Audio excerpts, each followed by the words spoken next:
everyone, I wanted to show you my altar setup for Ostara. So yeah, if you want to see what I've included in my altar and what how I've set it up, then keep watching.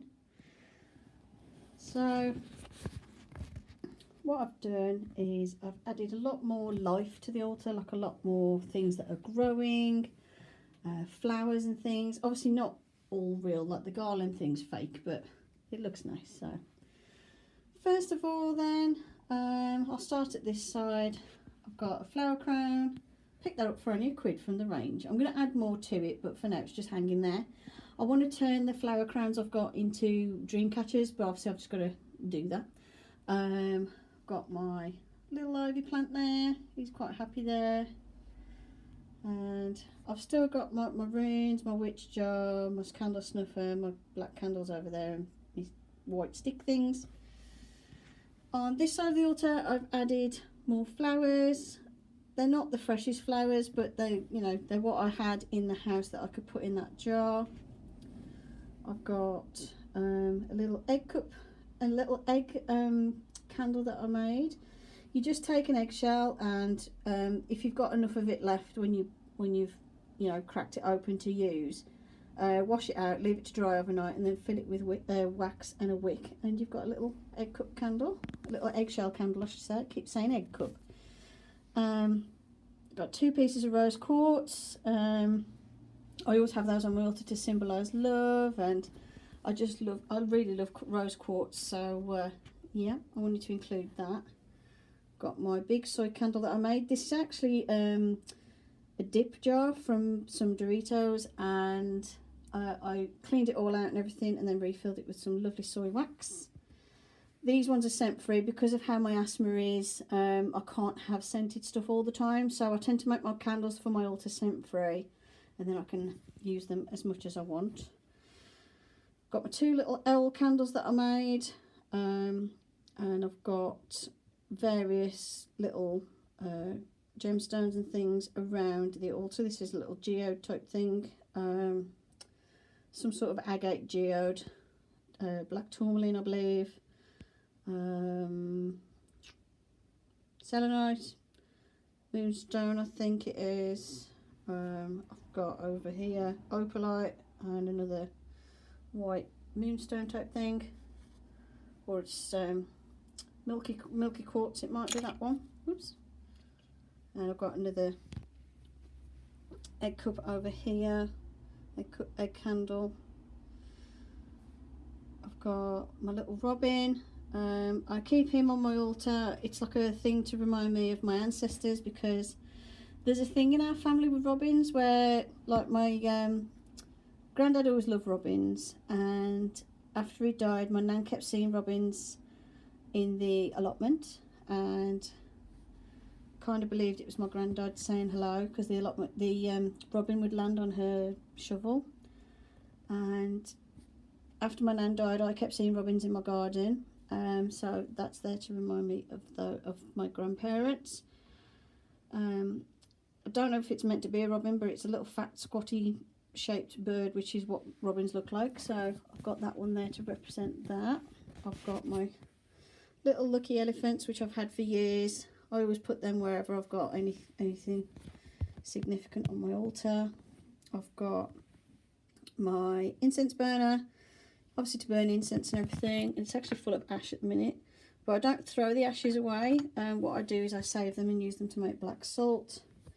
Got my little pentagram and some stars there. It's all on a bed of sand as well. I like sand. I don't like using salt because I dry my washing in this room, and if I use salt, the salt goes all damp and goes all weird, whereas the sand doesn't. And also I like the sand as the representation of earth, and also I love the beach and the seaside and everything, so I like having the sand on my altar. It just feels really nice. I've got my stag, which represents the divine masculine, and my goddess candle is there. I've got my daffodils. These are dwarf daffodils that are an indoor plant. They're there growing away. Then as we move around, I've got another daffodil there. And I've got my little basket of chocolate eggs. That's an offering that I did today. I've got my chocolate coins, which are also an offering that I leave on the altar all the time. Excuse the ambulance going past.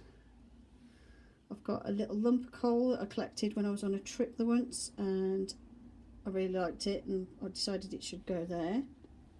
Like I said, I've got quartz, opalite and milky quartz. I've got another eggshell candle.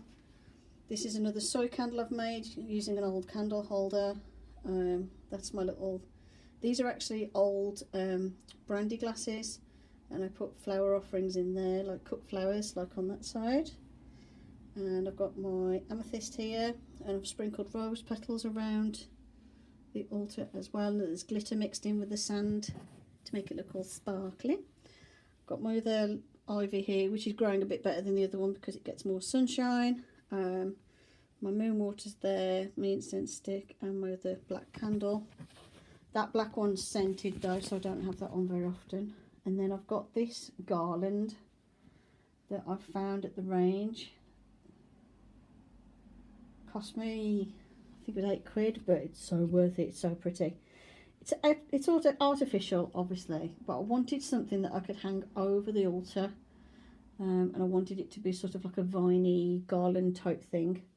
There's my other flower crown, which is going to have a moon shaped dream catcher in the centre. And then I found these little eggs. These are adorable. They're plastic. I could have made them myself if I really wanted to, but I didn't fancy making them out of eggshells because I'm not going to eat that many eggs. So I bought these ones, and they're so cute. And I hung those on the garland, and I've got 6 of those. And I included those on the altar to represent fertility and birth and new life, because that's what this time of year is all about, because Ostara is obviously the start of spring. It's the spring equinox, and it's the time we celebrate life coming back to the world, and new plants growing, new animals growing, that sort of thing. The only thing that's missing off my altar that I want to get is I want to get a little rabbit, just a little rabbit figurine, but I can't find one at the moment that I like. And the other thing I've got on my altar is this little musical thing I made from a little model kit, and it's actually got lights on it as well. Get the sand off it.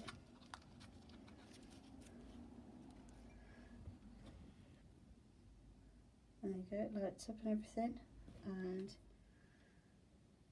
so yeah, obviously having the animals on the altar is part celebrating nature and life and everything that's growing, and yeah, I just think it looks really pretty, and I'm really pleased with it. I think this is one of the best altars I've done yet. So yeah, hope you enjoyed this video. Thanks for watching, and I'll see you in the next one. Blessed be, and bye for now.